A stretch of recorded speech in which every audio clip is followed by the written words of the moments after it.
मोहतरमा मैडम साहिबा, चेयरमैन साहब, आपका शुक्रिया। मैं इस मसवदे क़ानून के ख़िलाफ़ बोलने के लिए खड़ा हूँ और मुझे किसी एक नौजवान ने कहा कि जब आप इस मसवदे क़ानून पर बोलेंगे तो हमारी तरफ से इस ऐवान को पैगाम दीजिए इस शेर के ज़रिए कि डरा रहे हो भंवर से तुम इन दीवानों को जो अपनी नाव में तूफ़ान लेके चलते हैं। मैडम, एज आवर जनरेशन जी में से समवेयर बिटवीन मित्रों to hello friends we all grew up. 2024 में मैडम नीट और नेट लीक्स का पेपर लीक हुआ। वजीर आजम ने Radha Kishan high level committee बनाया, नहीं मालूम वो कहाँ गई रिपोर्ट जब तक आवाम को दस्तयाब नहीं है। अब वजीर आजम ने नीलंकनी हाई पावर टास्क फोर्स बनाया। अब यही मौसूफ थे जिन्होंने UADI का आधार प्रोजेक्ट बनाया। 2018 में मैडम 100 करोड़ लोगों के नाम आधार के 500 रुपए में बिक रहे थे और आपने ऐसे जिम्मेदार को ये जिम्मेदारी दी। अब इस बिल में एक चीज की कमी है मैडम, जो मैं सरकार से गुजारिश करूंगा कि जब कभी पेपर लीक होगा तो उसमें एक बिल में लिखा जाना चाहिए कि लाठीचार्ज होना चाहिए जहां कहीं नौजवान मिले, और इस बिल में यह भी होना चाहिए कि वजीर आजम फौरन अपना सेल्फ वीडियो बनाकर डाल दें। मैडम, मैं इजहार यगानगी के लिए खड़ा हूं, नौजवानों के लिए जो आज पूरी उम्मीद खो चुके हैं तालीम के ताल्लुक से, जो उम्मीद खो चुके हैं नौकरी के ताल्लुक से, जो ट्रेनिंग के ताल्लुक से उम्मीद खो चुके हैं, मगर वो इसलिए अपनी उम्मीद को खो चुके हैं क्योंकि ये नाहल और नाखलक एक हुकूमत है जो सिर्फ उनको दो नौकरी दे सकती है, एक या तो तुम पकौड़ा बनाओ या तुम किसी रक्षादल और सेना का हिस्सा बन जाओ। मैं एकजुहती के लिए खड़ा हूं उन नौजवानों के लिए जो जिनकी जिंदगियां बर्बाद हो चुकी हैं, मुसीबत और तकलीफ में है पेपर लीक की वजह से। मैडम, मैं खड़ा हूं उस 19 साल की लड़की के लिए जिसका नाम शेख सना है, जो नीट के री एग्जाम से पहले खुदकुशी कर अपनी जान खो दी। मैं पूछना चाहता हूं सरकार से कि क्या कानून बदलने से, सेल्फी वीडियो बनाने से, इस्तीफा लेने से, स्पेशल टास्क फोर्स और स्पेशल कोर्ट बनाने से क्या सना अपने माँ बाप को वापिस आ जाएगी? ये सरकार को जवाब देना है। ये सरकार इतनी बेहिसी और बेरहमी के साथ इन नौजवानों से उनसे बर्ताव कर रही है, ये बिल्कुल नौजवानों से दूर हो चुकी है। इनकी तकलीफ को समझना छोड़िए, एहसास भी इनमें खत्म हो चुका है। ये मसवदा कानून क्या है मैडम, जो 2024 के कानून में नहीं था? UGC NET, UGC CSIR NET, NEET 2 मरतबा पेपर लीक हो गया। आप जुर्माना बढ़ा रहे हैं, आप सजाएं बढ़ा रहे हैं। आखिर बताइए, ये बढ़ाने से कुछ होने वाला है क्या?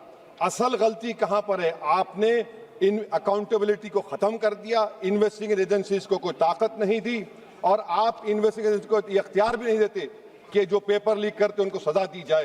कितने अफसोस की बात है मैडम कि IAF को इस्तेमाल, इंडियन एयरफोर्स का इस्तेमाल किया जा रहा है। वजीर आजम 130 करोड़ आवाम के हैं, वो सिर्फ एक एग्जाम की निगरानी कर रहे हैं, और ये सरकार बड़ी फख्र से कहती है कि वजीर आजम देख रहे हैं।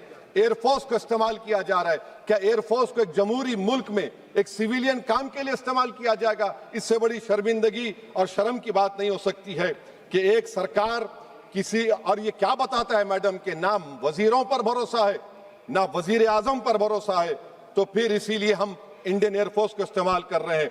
मेरी मैडम, मेरी आपसे ये बोलना ये है कि स्पेशल टास्क फोर्स क्या है, हाई लेवल कमेटी क्या है? पूरा सिस्टम खराब हो चुका है, पूरे सिस्टम को बदलने की जरूरत है। मैडम, फास्ट ट्रैक कोर्ट 2019 से अब तक 1100 करोड़ रुपए फास्ट ट्रैक कोर्ट में खर्च हुए हैं और अब तक 2,45,000 केसेस चल रहे हैं। तो ये फास्ट ट्रैक कोर्ट का ये जादू की छड़ी तो नहीं है जो आप बेच रहे हैं जनता के सामने आकर। Madam, the total number of exam leaks from 2002 to 2025 with a candidate count above 1 lakh in each is 45.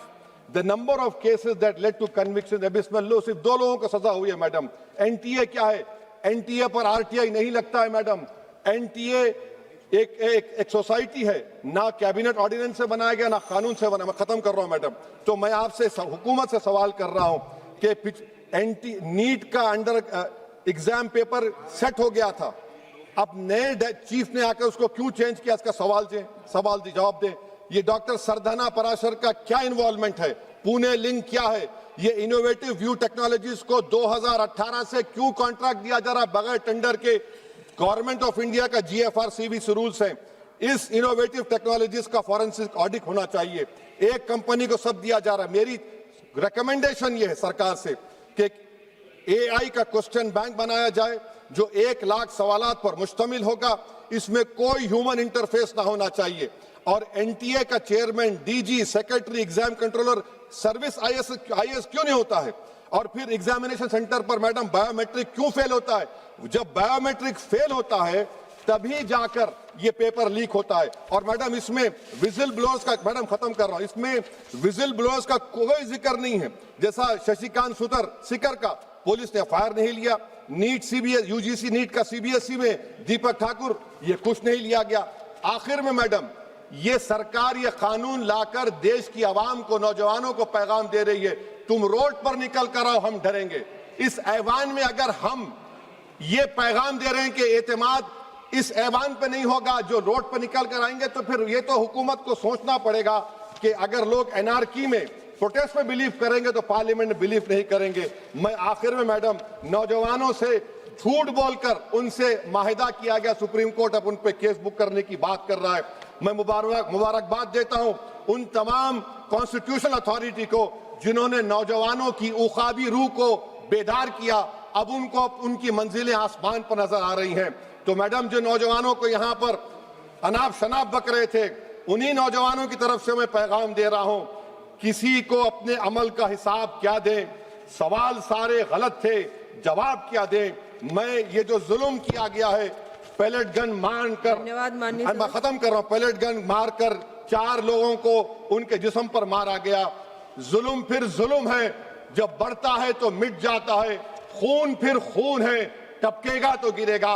और किसी शायर ने अच्छा कहा था, इधर आ सितमगर हुनर आजमाए, तू तीर आजमा हम जिगर आजमाए।